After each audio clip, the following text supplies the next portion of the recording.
ప్రియులారా, ముందుగా మన టైటిల్ ఏంటంటే క్రీస్తును మరల సిలువ వేయవాళ్ళు ఎవరు?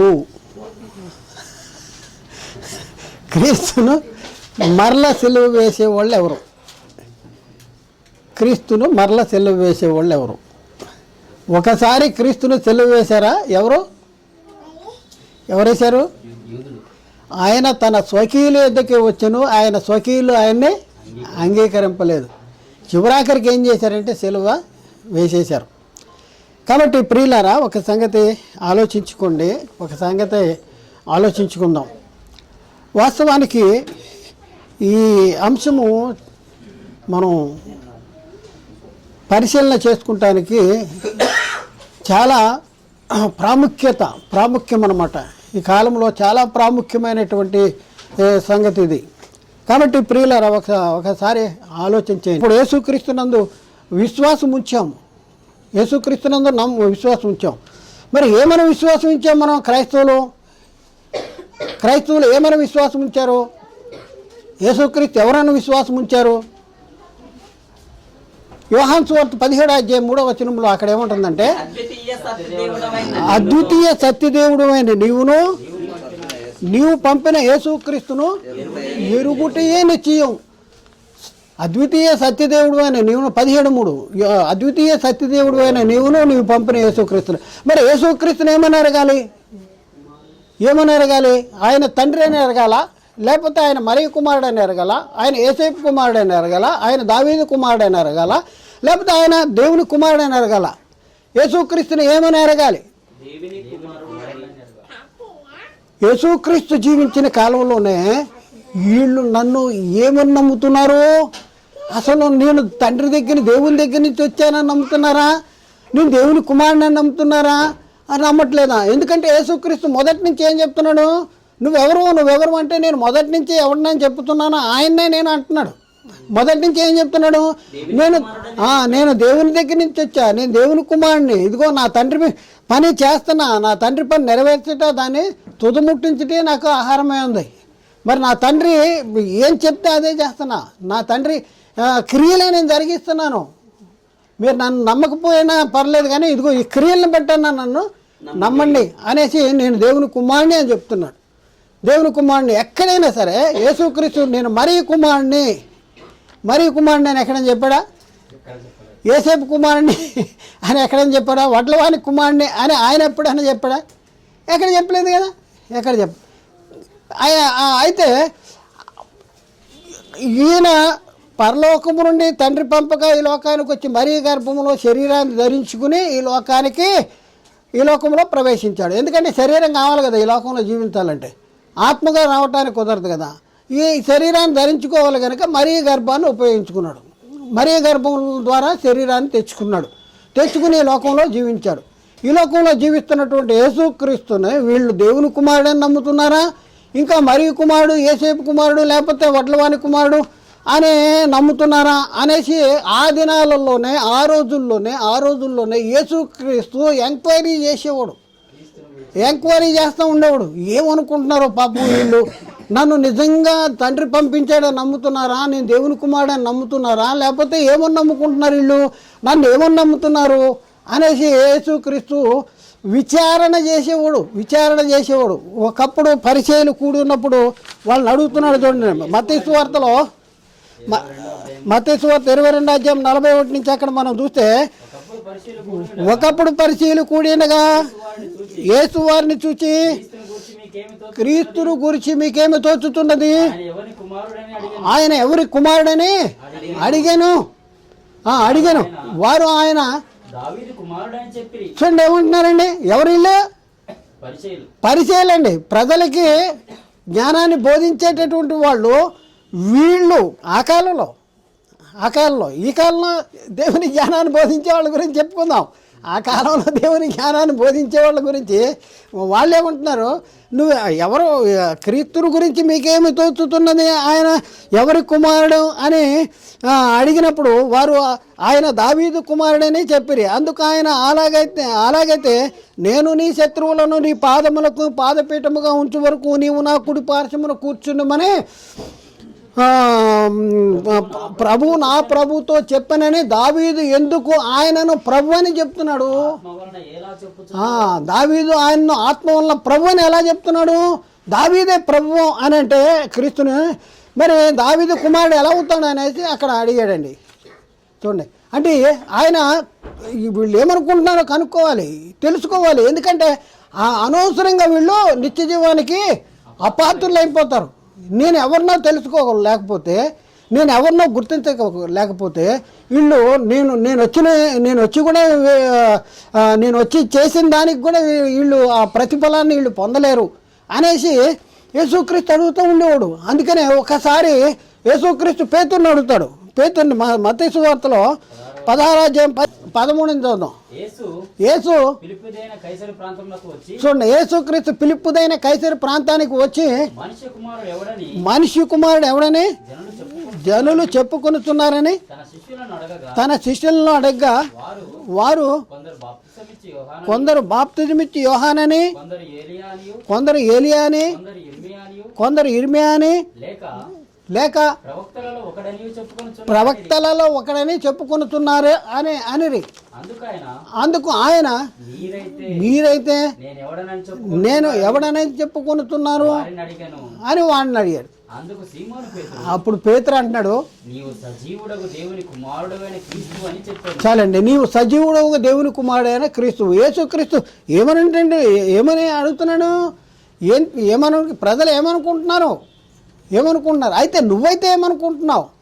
ప్రజలు ఏమనుకుంటున్నారు? నువ్వైతే ఏమనుకుంటున్నావు? అంటే తను ఎవరు అని వీళ్ళు గుర్తించగలుగుతున్నారా లేదా అనే ఒక ఇది యేసుక్రీస్తుకి ఆదినాల్లోనే ఉంది. అందుకనే ఎక్కడ కూడా యేసుక్రీస్తును గురించి మనం ఒకసారి పరిశీలన చేసుకుంటే నేను ఎవరిని అని ఆయన దృఢంగా నేను దేవుని కుమారుని అని చెప్పుతూ మాత్రమే కాకుండా ఇదిగో మీకు నిత్య జీవము కావాలా? మీకు లేఖనాల్లో మీరు నిత్య జీవము కలదని వెతుకుతున్నారా? మీరు వెతికే ఆ నిత్య జీవాన్ని నేనే నిత్య జీవాన్ని అనేసి యేసుక్రీస్తు జీవాన్ని నిత్య జీవాన్ని నేనే అంటాడు. కొన్ని వచనాలు గబగబా నేను చదువుతూ ఉంటాను, మీరు ఏనండి. యోహాను సువార్త 3:15 వచనంలో అలాగే విశ్వసించు ప్రతివాడును ఆయన ద్వారా నిత్యజీవం పొందినట్లు మనిషి కుమారుడు ఎత్తబడవలను. విశ్వసించు ప్రతివాడు నిత్యజీవం పొందాలంటే మనిషి కుమారుడు ఎత్తబడవం. అలాగే యోహాను సువార్త 3:36లో కుమారుని యందు విశ్వసించు వాడే నిత్యజీవము గలవాడు. యేసుక్రీస్తు చెప్తానే ఉన్నాడు, కుమారుని యందు నిత్యజీవం విశ్వసించాలి. అలాగే యోహాను సువార్త 4:14లో నేనిచ్చి నీళ్లు త్రాగు ప్రతివాడు నేనిచ్చి నీళ్లు తాగు వాడు ఎప్పుడునూ దప్పిక కొనడు. నేనిచ్చి నీళ్లు నిత్య జీవమునకై వారిలో ఊరిడు నీటి బొగ్గా ఉండును అంటాడు. తర్వాత యోహాను సువార్త 5:25 వచనంలో 5:25లో నా మాట విని నన్ను పంపిన వాని యందు విశ్వసించువాడు నిత్య జీవము కలవాడు, వాడు తీర్పులోనికి రాక మరణంలో ఉండి జీవములోని దాటి ఉన్నాడు అంటాడు. యోహాను సువార్త 5:39లో లేఖనములందు మీకు నిత్యజీవము కలదని తలంచుతూ వాటిని పరిశోధించుతున్నారు. అవే నన్ను గురించి సాక్ష్యమిస్తే లేఖనాలందు నిత్యజీవం కలవను. యేసుక్రీస్తు స్పష్టంగా చెప్పేస్తున్నాడు, వాళ్ళకి స్పష్టంగా ఓపెన్గా చెప్పేస్తున్నాడు. తర్వాత యోహాను సువార్త 6:27లో క్షయమైన ఆహారం కొరకు కష్టపడ్డడు కానీ నిత్యజీవము కలిగజేయి అక్షయమైన ఆహారం కోసం కష్టపడండి అంటాడు. మరి అది ఎక్కడ దొరుకుతుందంటే మనిషి కుమారుడు దాన్ని మీకు ఇస్తాడు. యోహాను సువార్త 6:47లో కుమారుని చూచి ఆయన యందు విశ్వాసం ఉంచు ప్రతివాడు నిత్యజీవం పొందినట్లు పొందుటే నా తండ్రి యొక్క చిత్తము. కుమారుని చూసి ఆయన యందు విశ్వాసం ఉంచితే నిత్యజీవం పొందటం నా తండ్రి చిత్తం అంటాడు. అలాగే యోహాను సువార్త 6:68లో అక్కడ యోహాను సువార్త 6:68లో యేసుక్రీస్తు తన శరీరాన్ని గురించి తన రక్తాన్ని గురించి చెప్తా ఉంటుంటే ఈయన శరీరాన్ని ఎవడు తినగలడు, ఈయన రక్తాన్ని ఎవడు తాగగలడు అనేసి చాలామంది ఆయన్ని వెంబడించే వాళ్ళు వెళ్ళిపోతే అప్పుడు పేతురుని అంటున్నాడు, పేతురు నువ్వు కూడా వెళ్ళిపోవాలనుకుంటున్నావా అంటే 6:68లో అంటాడు, పేతురు ప్రభువా ఎవని ఎద్దుకు వెళ్ళదుము, నీవే నిత్యజీవపు మాటలు గలవాడు నిత్యజీవపు మాటలు గలవాడు. చూడండి ప్రియులారా, యేసుక్రీస్తుని మరి ఆ దినాల్లో యేసుక్రీస్తుని నేను ఎవరినని చెప్పుకున్నాడు? దేవుని కుమారుని. ఎక్కడి నుంచి వచ్చాను అంటున్నాడు? తండ్రి యొద్ద నుండి వచ్చాను, నా తండ్రి పంపగా వచ్చాను, మళ్ళీ నా తండ్రి దగ్గరికి నేను వెళ్ళి గడియ వస్తుంది అని యేసుక్రీస్తు చాలా స్పష్టంగా చెప్తా ఉన్నాడు. చెప్తుంటే వాళ్ళు నమ్మారా అండి? వాళ్ళు నమ్మారా? అంత క్లియర్గా చెప్తా ఉన్నాడు. క్లియర్గా నువ్వు ఎవడో మళ్ళీ చెప్పు, ఇంకోసారి చెప్పు అంటే, నేను మొదటి నుంచి ఎవరినని చెప్తున్నాను, ఆయన్నే నేను అని యేసుక్రీస్తు చెప్తా ఉన్నాడు. కానీ వాళ్ళు మాత్రం ఏముంటాడు? మత్తయి 13:55-56 రాసుకోండి. మత్తయి 13:55-56. ఇతడు వడ్లవాని కుమారుడు కాదా? ఇతని తల్లి పేరు మరియ కాదా? యాకోబు, యోసేపు, సీమోను, యూదా అను వారు ఇతని సహోదరులు కాదా? ఇతని సహోదరీమణులందరూ మనతో ఉన్నవారు కాదా అనేసి వాళ్ళు అంటున్నారు. ఇతడు వడ్లవాని కుమారుడు కాదా? ఇతని తల్లి పేరు మరియ కాదా? యాకోబు, యోసేపు, సీమోను, యూదా అను వారు ఇతని సహోదరి కాదా అనేసి అంటున్నారు. అలాగే యోహాను సువార్త 6:41-42లో కాబట్టి నేను పరలోకము నుండి దిగి వచ్చిన ఆహారమని ఆయన చెప్పుతున్నందున యూదులు ఆయనను గురించి సనుక్కొనుతూ ఈయన యేసేపు కుమారుడైన యేసు కాడా? ఈయన తల్లిదండ్రులను మనం ఎరుగుదుమదగా నేను పరలోకం నుండి దిగి వచ్చి ఉన్నానని ఈయన ఎలాగ చెప్పుతున్నాడు చూడండి. ఏమన్నాడు ఈయన? ఎవరంటారు? ఎక్కడి నుంచి వచ్చాడు ఈయన? పరలోకం నుండి వచ్చాడు, తండ్రి పంపక వచ్చాడు. ఎవరి కోసం వచ్చాడు? అందరి కోసం వచ్చాడు. మరి ప్రజలందరినీ పాపం నుండి మోచించడానికి వచ్చాడు. ఆయన ఎలాంటి మహిమలో ఉన్నాడు? ఆయన దేవుని స్వరూపము కలిగిన వాడేండి, దేవునితో సమానముగా ఉండటం విడిచిపెట్టకూడని భాగ్యమని ఎంచుకొనలేదు. కానీ తన్ను తాను రిక్తునిగా చేసుకుని దాసుని స్వరూపము ధరించుకొని మనిషిని పోలికలో ఈ లోకానికి వచ్చాడు. ఆ పిల్లలు రక్తమాంసములు గలవారైనందున ఆ ప్రకారమే మరణము యొక్క బలము గలవారిని అనగా అపవాదిని మరణము చేత నశింపజేయుటకును జీవితకాలం అంతా కూడా మరణ భయము చేత దాస్యమునకు లోబడి ఉన్న వారిని విమోచించడానికి ఆయన కూడా రక్తమాంసంలో పాలివాడు కావలసి వచ్చాను. ఇంత ప్రేమ, ఇంత త్యాగము కలిగి మీకోసము మన కోసము ఈ లోకానికి వస్తే ఆయన తన స్వకీయులు ఎందుకు వచ్చాడు? కానీ ఆయన స్వకీయులు మాత్రం ఆయన్ని అంగీకరించలేదు. ప్రియులారా, అంగీకరించలేదు. ఏమంటున్నారు? వడ్లవాని కుమారుడు కదా అనేసి ఈ రకంగా ఆ దినాల్లో యేసుక్రీస్తుని నమ్మలేదు. నమ్మకపోయినా పర్లేదు, కానీ ఆయన్ని సిలువ వేశారు. సిలువ ఎందుకు వేశారు చెప్పండి? సిలువ ఏ నేరం చేశాడని సిలువ వేశారు? ఆయన చేసిన నేరం ఏంటి? ఏ నేరం? పిలవతంటాడు, ఈయనేంది నాకే నేరము కనపడలేదు, ఏ దోషం లేదు, నాకు ఏం కనపడలేదు అంటున్నాడు. చూద్దాం యోహాను సువార్త చూద్దాం. 19వ అధ్యాయం చేద్దాం, ముగిస్తాను నేను.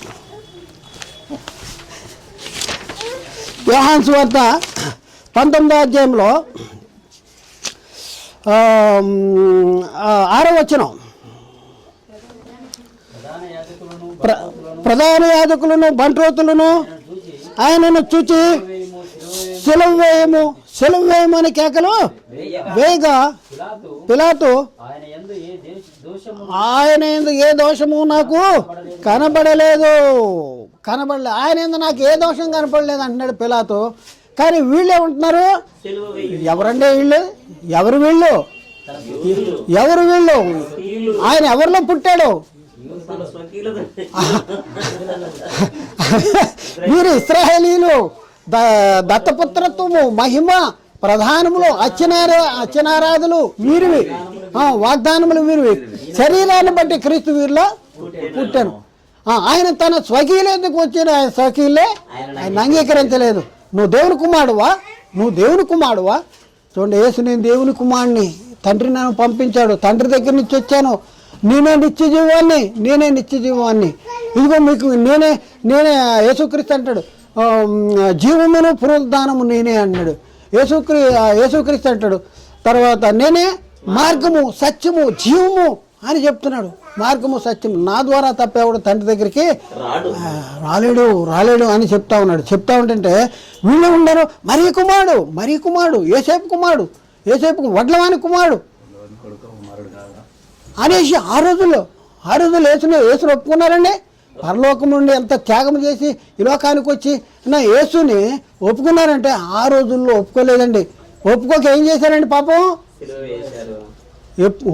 సిలువ వేసేసారండి. ఒప్పుకోక సిలువ వేసిన వాళ్ళు ఎవరండి? స్వకీయులు, యూదులు, ఇశ్రాయేలీలు, యూదులు వాళ్ళే సిలువ వేశారు. ఎందుకు వేశారండి? ఏం తప్పు చేశాడు? పిలాతు అంటున్నాడు, తీర్పు తీసేయాడు అంటున్నాడు. ఈయనేందో నాకు ఏ దోషం కనపడలేదంటే వీళ్ళేమంటున్నారండి, మాకు దోషం కనపడిపోయింది అనేసి వీళ్ళే ఉంటున్నారు. చూద్దాం ఏమంటారంటే యోహాను సువార్త 10వ అధ్యాయం 32-33 వచనాల్లో 10వ అధ్యాయం 32-33 వచనంలో యేసు తండ్రి యొద్ద నుండి అనేకమైన మంచి క్రియలు మీకు చూపితిని, వాటిలో ఏ క్రియ నిమిత్తము మీరు నన్ను రాళ్లతో కొట్టి చంపుదురని వారిని అడిగాను. అందుకు యూదులు నీవు మనుషుడివైండి దేవుడనని చెప్పుకొనుచున్నావు గనక దేవదూషణ చేసినందుకే నిన్ను రాళ్లతో కొట్టి చంపుదుము అనేసి అక్కడ అన్నారు. నువ్వు మనుషుడివైండి దేవుడనని చెప్పుకుంటున్నావు అన్నాడు. మరొక దగ్గర చూద్దాం చూడండి, యోహాను సువార్త 19వ అధ్యాయం ఎందుకు సెలవు వేయవలసి వచ్చింది? 19వ అధ్యాయం 7వ వచనం. అందుకు యూదులు మాకొక నియమము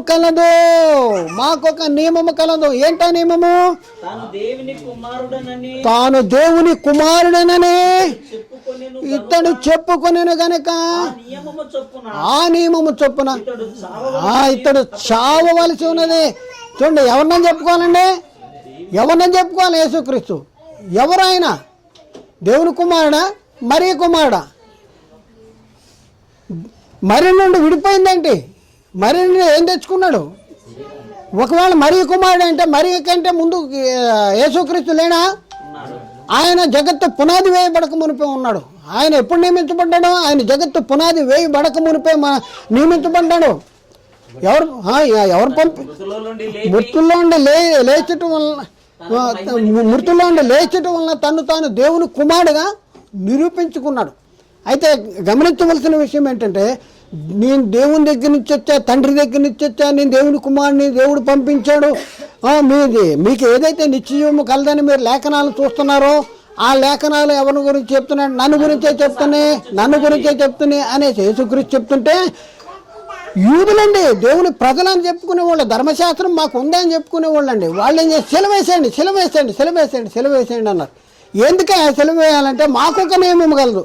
ఏంటా నియమము? తాను దేవుని కుమారుని చెప్పుకున్న గనక, ఇక తాను మనుషుడైండి దేవుని కుమారుని చెప్పుకున్నాడు గనక ఈ నియమము చొప్పున చావాలి. యోహాను సువార్త 19:15 ప్రకారం 19:15లో అక్కడే ఉంది. అందుకు వారు ఇతనిని సంహరించుము అని కేకలు వేశారు. కేకలండి, భయంకరమైన కేకలు వేశారండి వాళ్ళు. కాబట్టి మనం పరిశీలన చేస్తే తన స్వకీయుల దగ్గరికి వచ్చారు. యోహాను సువార్త 1:11 ప్రకారం తన స్వకీయుల దగ్గరికి వచ్చాడు. అది స్వకీయులు మాత్రం ఆయన్ని అంగీకరించలేదు. చివరాఖరికి సెలవు వేశారండి వాళ్ళు. సెలవు వేశారు. ఎందుకు సెలవు వేశారు వాళ్ళు? యేసుక్రీస్తు ఎవరని చెప్తే సెలవు వేశారు.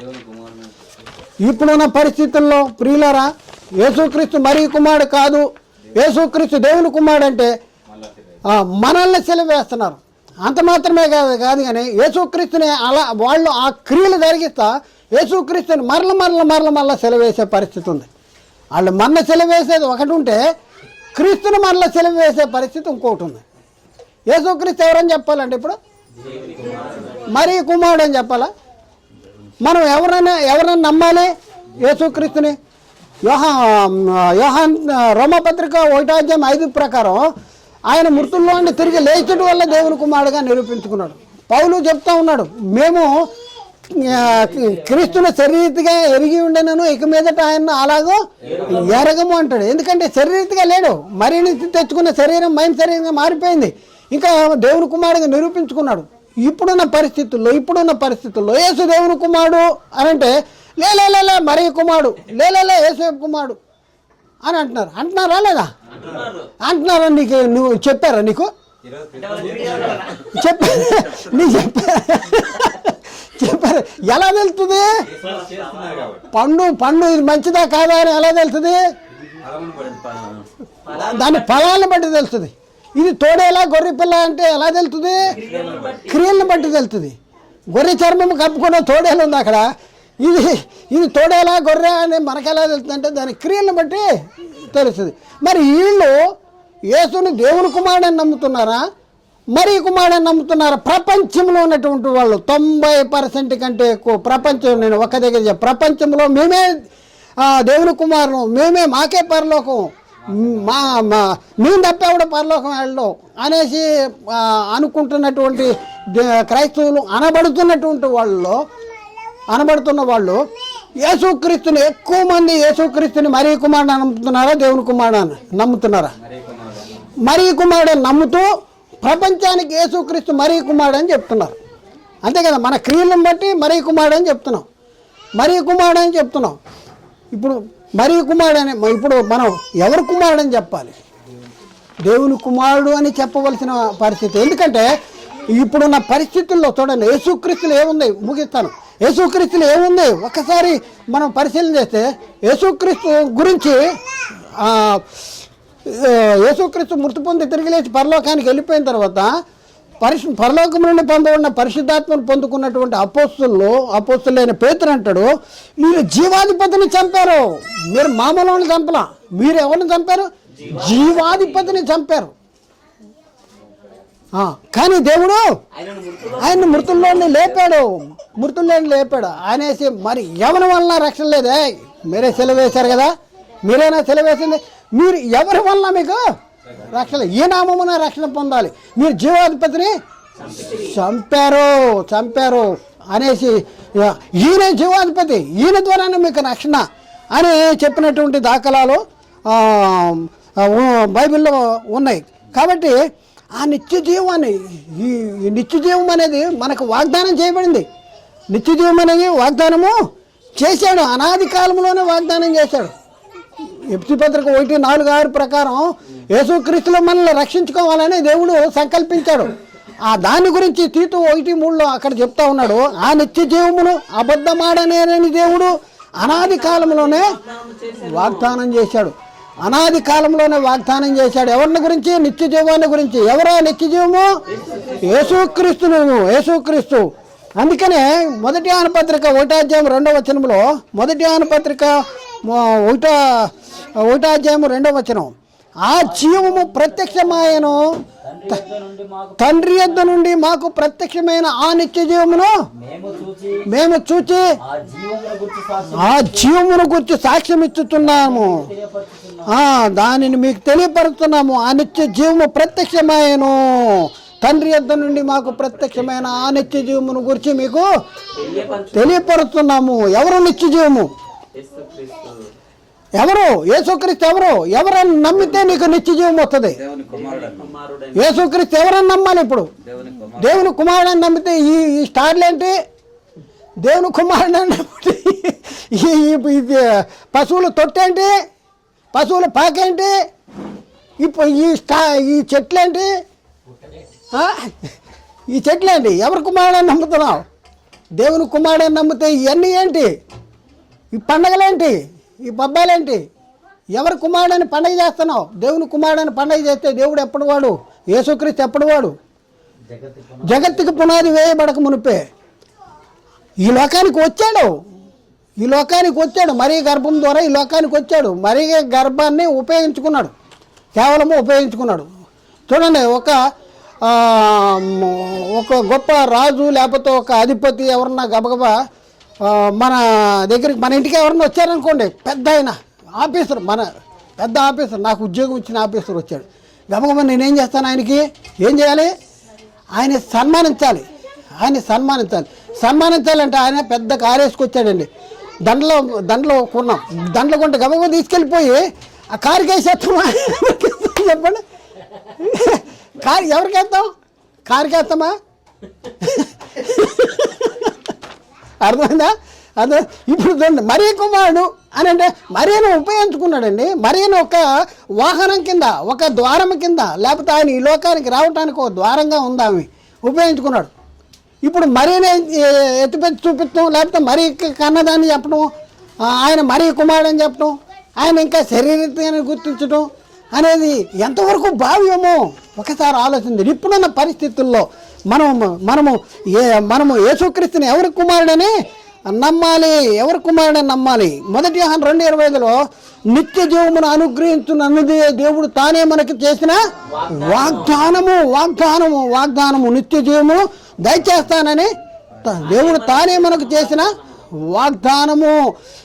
1 యోహాను 5వ అధ్యాయంలో 10వ వచనంలో ఆ సాక్ష్యం ఏదనగా దేవుడు మనకు నిత్య జీవము దయచేస్తును, ఈ జీవము ఆయన కుమారుని యందు దేవుడు మనకు నిత్య జీవాన్ని దయచేశాడు. ఈ జీవం ఎవరిలో ఉంది?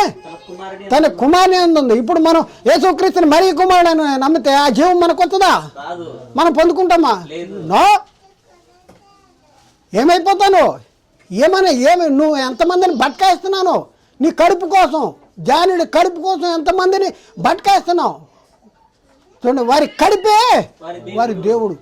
వారు సిగ్గుపడవలసిన సంగతులు ఏందో అతిశయించేటువంటి పరిస్థితి. చూడండి, యేసుక్రీస్తుని నువ్వు ఏమన్నా నమ్ముకుంటున్నావు? నీ హృదయంలో ఎవరైనా ప్రతిష్ఠించుకుంటున్నావు? ప్రభు అని ప్రతిష్ఠించుకోవాలి. యేసుక్రీస్తుని దేవుని కుమారుడని నమ్మాలి. యేసు ఎవరిని నమ్మటం కోసము యోహాను సువార్త ఆఖరి అధ్యాయంలో, మనం యోహాను సువార్త 20వ అధ్యాయంలో అక్కడ రాయబడిన మాటలు చూస్తే, యేసు దేవుని కుమారుడైన నమ్మునట్లును నమ్మి ఆయన నామమున మీరు జీవము పొందినట్లును ఇవి వ్రాయబడి. ఎందుకు రాయబడి అంటే యేసు దేవుని కుమారుడని నమ్మటం కోసం రాయబడి. అంటే యేసు దేవుని కుమారుడని ఎవడు నమ్ముతాడో వాళ్ళలో దేవుడు నిలిచుంటాడు, వాడు దేవుని యందు ఉంటాడు. యేసు దేవుని కుమారుడైన నమ్మువాడు తప్ప లోకాన్ని జయించిన వాడెవడు? మరి ఎవడు అంటాడు? యేసు దేవుని కుమారుడని నమ్మాలి. యేసు దేవుని కుమారుడని నమ్మవలసినటువంటి ఈ కాలంలో సాతాను ఏముంటుందంటే, ఏం చేస్తున్నాడు సాతాను గాడు? మనల్ని యేసు మరి కుమారుడని పండగలు చేసుకోండి. జనాలకు కూడా చెప్పండి. జనాలకి ఏంటి మీరు పండగ చేసుకుంటే, అమ్మో యేసుక్రీస్తు పుట్టాడండి, మేరీ క్రిస్మస్, ఈ క్రిస్మస్ అనేసి, హ్యాపీ క్రిస్మస్, మేరీ క్రిస్మస్ అనేసి పండగ చేసుకునే పరిస్థితి సాతాను మన జీవితాల్లో కలగజేశాడండి. దేన్ని మీ నుండి దూరం చేస్తున్నాడండి? యేసు మరీ కుమారుడిని మనము పండగలు చేసుకుంటాం ద్వారా దేన్ని నుండి మనల్ని దూరం చేస్తున్నాడంటే నిత్య జీవమును దూరం చేస్తున్నాడు. దేవుడు మనకు నిత్య జీవము దయచేస్తున్నాడు. ఈ జీవము ఆయన కుమారుని యందు ఉన్నది, ఆయన కుమారుని యందు ఉంది. కాబట్టి ప్రియులారా, ఇప్పుడున్న పరిస్థితుల్లో అనేకులు క్రీస్తు సిలువకు శత్రువులుగా నడుచుకునుతున్నారు. క్రీస్తు సిలువకు శత్రువులు అంటే ఎవరో తెలుసా? క్రీస్తు సిలువకు, యేసు క్రీస్తు దేవుని కుమారుడని, ఆయనలో జీవం ఉందని, ఆయన మనకి జీవాన్ని తెచ్చాడని, ఆ క్రీస్తు సిలువలో మరణము నిరర్ధకమైందని, జీవము అక్షయత సువార్త వలన వెలుగులోనికి వచ్చిందని ప్రకటించుకోకుండా యేసుక్రీస్తు ఇంకా మరీ కుమారుడే, యేసుక్రీస్తు పశువుల తోటలో ఉన్నాడు, బొమ్మను పెట్టేసి పశువుల తోటలో ఉన్నాడు, అదిగో చూడండి అనేసి దాని దగ్గరికి వెళ్ళి వీళ్ళందరూ లైటింగ్ పెట్టేస్తున్నారు. అక్కడ ఏముందండి? లైటింగ్ పెట్టడానికి అక్కడ ఏముంది? ఏమైనా ఉందా అందులో? అదొక విగ్రహం అయిపోయింది. మీకు అదొక విగ్రహం అయిపోయింది. ఆ చెట్టు ఒక విగ్రహం అయిపోయింది. ఆ స్టార్ ఒక విగ్రహం అయిపోయింది. ఇవన్నీ విగ్రహాలు అయిపోయింది. చూడండి, ఎంత భయంకరమైన భ్రష్టత్వంలో మిమ్మల్ని తీసుకురావాలో నాకు తెలుసు అని అంటున్నాడండి సాతానుగాడు. మనం చెప్తా ఉంటే వీళ్ళు గుస్సు. ఆ రోజు యూదులు ఎలా చూశారు యేసుక్రీస్తుని, ఇప్పుడు కూడా అలా చూస్తున్నారండి. అవసరమైతే వీళ్ళు కూడా సెలవేసేద్దాం అనే కాడికి ప్రయత్నం చేస్తున్నారండి. లోబడట్లేదండి, వాక్యానికి లోబడట్లేదు. అందుకనే అంటాడు, అనేకులు సిలువకు శత్రువులుగా నడుచుకొనుతున్నారు. ఇంకా మనం చూస్తే, ఆఖరి వచనం మన టైటిల్ ఏంటి?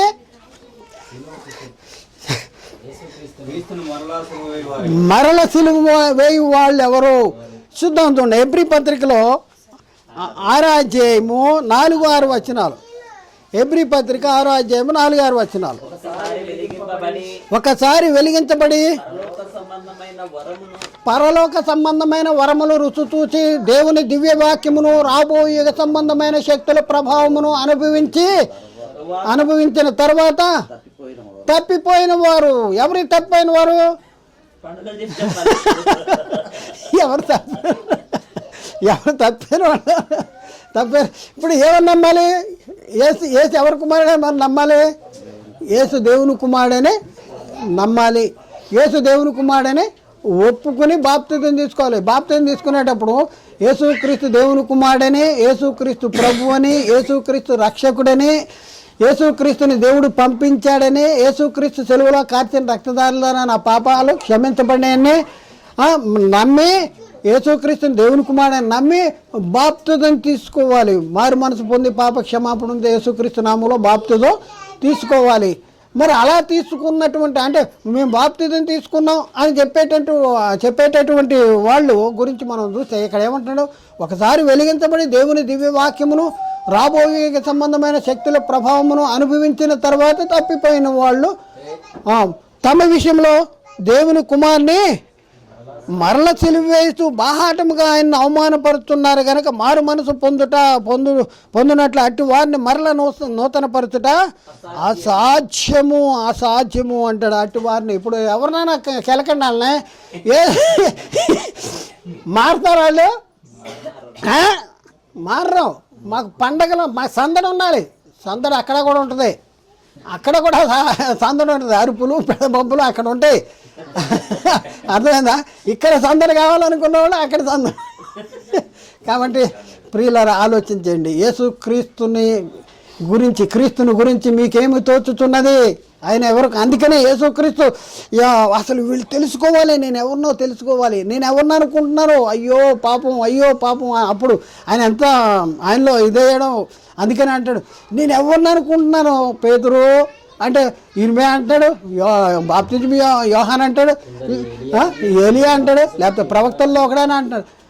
సరే మీరైతే ఏమనుకుంటున్నారు అంటే, నీవు సజీవుడు ఒక దేవుని కుమారుడైన క్రీస్తువు అంటే యేసుక్రీస్తు ఏమన్నాడు? పేతురు బర్యోనా నీవు ధన్యుడువు, ఈ బండ మీద నా సంఘాన్ని కడతా. ఏ బండ మీద? యేసు దేవుని కుమారుడైన బండ మీద ఈరోజు సంఘము కట్టబడింది. ఇప్పుడు సంఘంలో చేర్చబడిన వారు యేసు మరియు కుమారుడైన పండుగల పబ్బాలు చేస్తుంటే అక్కడి నుంచి యేసుక్రీస్తు చూసి ఏమనుకుంటాడండి? ఏమనుకుంటారు? మరల సెలవు వేసేస్తున్నారు వీళ్ళు. చెప్తుంటే అర్థం కావట్లేదు. పాపం అండి, అమాయకులు అండి వీళ్ళు. ఏదో సందడి, అక్కడ సందడిలోంచి పోయి ఇక్కడికి వచ్చారు, ఇక్కడ కూడా సందడి కావాలని కోరుకుంటున్నాడు. సందడి లేకపోతే రావట్లేదు. అందుకనే చర్చలేండి, ఇక్కడ సందడి చేయకపోతే వీళ్ళందరూ ఈ కోడి పిల్లలని లేకపోతే వీళ్ళందరూ ఈ గొర్రెలని ఇంకో సంఘానికి వెళ్ళిపోతారు అనేసి వీళ్ళు ఏం చేస్తున్నారు? వీళ్ళు పండుగ చేసి ఇక్కడ భోజనాలు పెడుతున్నారు. ఇంకా భోజనాలు పెడితే వెళ్ళరు కదా. ఇక్కడ పండుగ చేస్తే వెళ్ళరు కదా. మనం ఇప్పుడు పండగ లేదు. యేసు దేవుని కుమారుడు అయిన యేసుక్రీస్తు ఎప్పుడు పుట్టాడు? దేవుడికి అన్నాడు. ఎబ్రీ పత్రిక 5:5 నువ్వు నా కుమారుడు, నేడు నేను కని ఉన్నానంటాడు.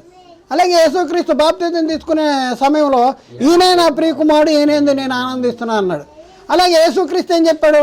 నేను తండ్రి దగ్గర నుంచి వచ్చా, తండ్రి పనుల మీద ఉన్నాను, నా తండ్రి పంపించాడు, మళ్ళీ నేను తండ్రి దగ్గరికి ఏకిపోవాలి అని యేసుక్రీస్తు చెప్పాడు. అన్నీ బాగానే ఉన్నాయి, కానీ మన నమ్మనివ్వట్లేదండి.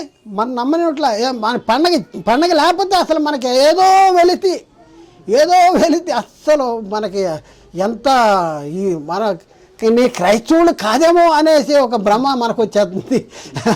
ఏదో వెలితి, ఏదోటి చేసుకుందాం, సరే ఏదోటి చేసుకుంటే ఏమవుతాయి చెప్పండి? ఏదోటి తిరగొద్దు అన్నాడు అనుకోండి, తిరిగామనుకోండి ఏమవుద్ది?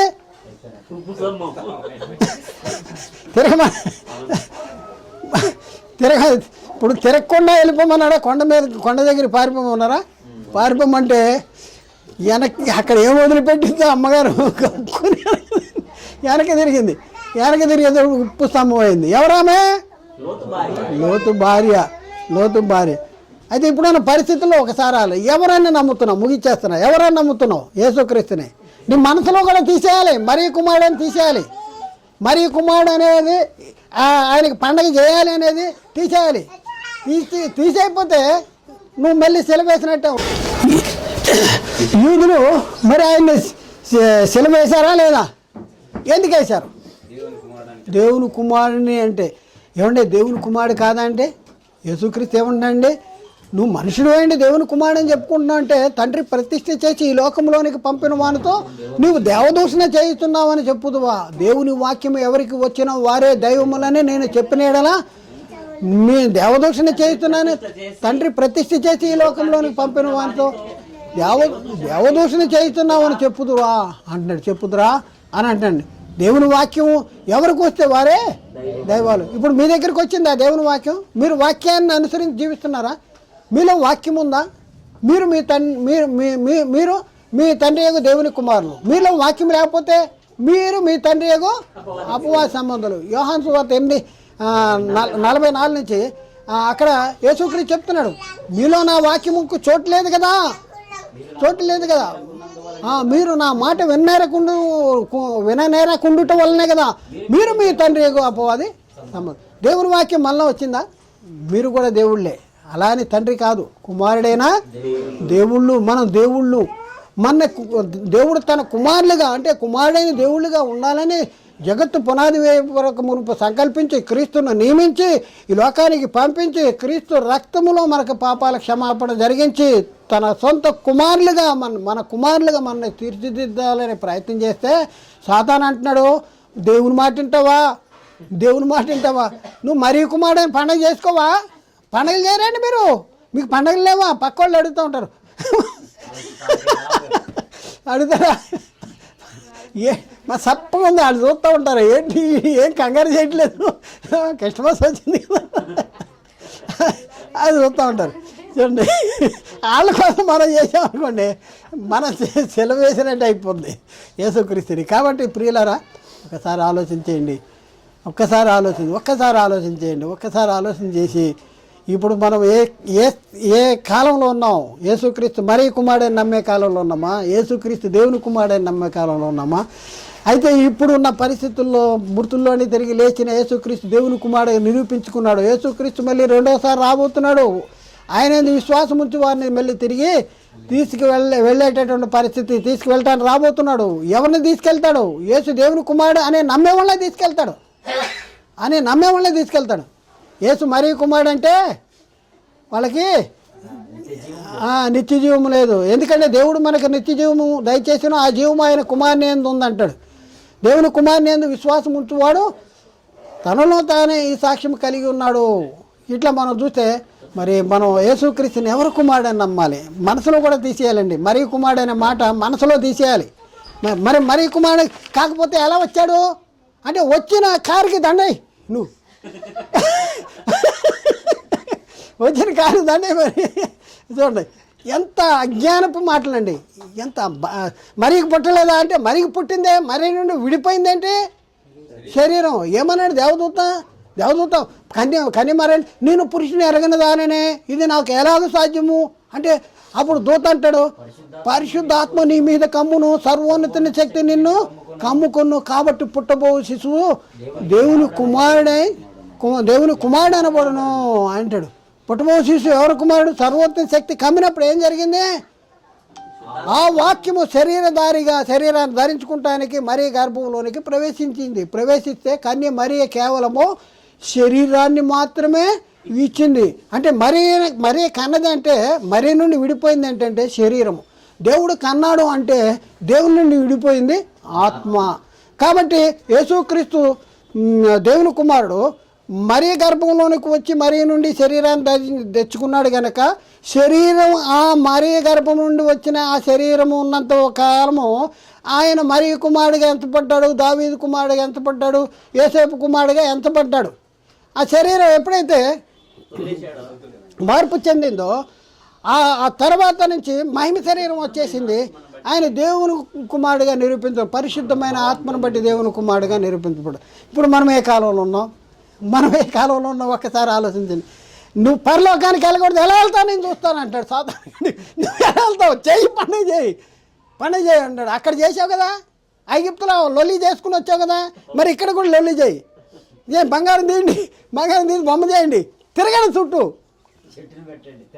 తిరగండి చుట్టూ. ఇప్పుడు కూడా అది చెట్టును పెట్టండి, లైటింగ్ పెట్టండి, దానికి స్టార్ పెట్టండి, లేదా పశువుల పాకలు పెట్టండి, అక్కడ తొట్టి పెట్టండి, ఓ బొమ్మను పెట్టండి. ఏమండి యేసుక్రీస్తు ఇప్పుడు ఎక్కడ ఉన్నాడండి? ఇక్కడ బొమ్మ పెట్టడానికి నువ్వు ఏమండి? ఆయన అందుచేత ఆయన పరలోకం ముందు ఉన్న వారిలో కానీ, భూమి మీద ఉన్న వారిలో కానీ, భూమి కింద ఉన్న వారిలో కానీ ప్రతి వాని మోకాలు యేసునామమును వంగునట్లును, ప్రతి వాని నాలుక తండ్రి అయిన దేవుని మహిమార్థమై యేసుక్రీస్తు ప్రభువును ఒప్పుకున్నట్లును ఆయన అత్యధికముగా హెచ్చించి తన కుడిపార్శాన్ని కూర్చొని నువ్వు పశువుల పాకలను పశువుల తొట్టులను పెడతావు. నువ్వు పశువుల తొట్టిలో ఉన్న క్రీస్తుని కనపడుతున్నాడా? మహిమలో ఉన్న క్రీస్తు కనపడుతున్నాడా? ఎక్కడ ఉన్నావు నువ్వు? నిన్ను సాతాను ఎలా మాయ చేస్తున్నాడు? ఒళ్ళు జలధరిస్తుంది. నీ భయంకరమైన భ్రష్టత్వాన్ని ఒకసారి మేము గమనిస్తుంటే ఒళ్ళు జలధరిస్తుంది. యేసుక్రీస్తుని అంత తక్కువగా చేసి లోకాన్ని చూపిస్తున్నావా నువ్వు? మళ్ళీ సెలవేస్తున్నావా? ఎక్కడ ఉన్నాను? నో ఇప్పటికైనా బయటికి రా. ఇప్పటికైనా మునికొన్నలకు ఎదురు తన్నటానికి ప్రయత్నం చేయొద్దు, అసాధ్యము. కాబట్టి ఇప్పటికైనా సరే బయటికి రావాల్సినటువంటి అవసరం ఉంది. ఇప్పటికైనా బయటికి రావాలి. ఇప్పటికైనా అర్థం చేసుకోండి. మేము ఏదో ఎవరిని వ్యక్తిగతంగా విమర్శించడానికి, మీరందరూ తప్పు చేస్తున్నారు, మేమే మంచోళ్ళం అని చెప్పడానికి కాదు, బైబిల్ ఏం చెప్తుందో అది చెప్పడానికి ప్రయత్నం చేస్తున్నాం. కాబట్టి ప్రియులారా ఒకసారి ఆలోచించండి. ఆఖరి వచనం 1 తిమోతి 6:12 వచనం. 1 తిమోతి 6:12 ముగించేస్తున్నా. 1 తిమోతి 6:12 విశ్వాస సంబంధమైన మంచి పోరాడము, నిత్య జీవమును చేపట్టము, దానిని పొందుటకు నీవు పిలువబడితివి. దానిని నిత్య జీవం పొందటం కోసం పిలువబడ్డాం. కాబట్టి మన ప్రవర్తన ఎలా ఉండాలి, మన ఆలోచన ఎలా ఉండాలి, మన క్రియలు ఎలా ఉండాలి, మన క్రియలు దేవుని చిత్తానుసారంగా ఉన్నాయా లేవా, ఇవన్నీ మనం పరిశీలన చేసుకుని మనం సరి చేసుకోవాల్సిన కాలము అది. ఎప్పుడంటే మనం బతికుండంగానే సరి చేసుకోవాలి. వెళ్ళిపోయిన తర్వాత అక్కడ వారు ఇక్కడికి, ఇక్కడ వారు అక్కడికి దాటిపోజాలకున్నట్టు మాకును మధ్య అగాధం ఉందంటాడు. ఒక్క నాలుక మీద ఒక నీటి బొట్టు కూడా దొరకనట్టు పరిస్థితి మరి శరీరాన్ని విడిచిపెడితే జరుగుద్ది. కాబట్టి ఇప్పుడే మార్చుకోవాలి, ఇప్పుడే ఆలోచించుకోవాలి. మేము పండగలు చేసుకుంటున్నాం, మమ్మల్ని గురించి ఇలా చెప్తున్నారు అని అంటానికి అనుకోబాకుండానే క్రీస్తు పక్షం మిమ్మల్ని బతిమాలుకుంటున్నాం. బైబిల్ ఏం చెప్తుంది? బైబిల్లో ఉన్న సంగతుల్ని మీకు తెలియపరుస్తూ బైబిల్ని అర్థం చెప్తున్నాం. మీరు గ్రహించారా? లోబడండి. మేము గ్రహించు, మీరు లోబడం అంటే మీ ఇష్టం. మిమ్మల్ని బలవంతం చేయట్లా, మిమ్మల్ని బలవంతంగా మారిపోండి అని చెప్పట్లా. తెలుసుకోగలిగితే మారండి. మేము మారమన్నట్టే మారద్దు. మేము ఎవరిని గురించి కూడా మేము తక్కువ చూడట్లా. కాబట్టి వ్యక్తిగతంగా ఈ వాక్యాన్ని మాకే కొరకే చెప్తున్నాడు అనేసి మీరు అనుకోబాకండి. దేవుడు మిమ్మల్ని దీవించి ఆశీర్వదించును గాక. ఆమేన్.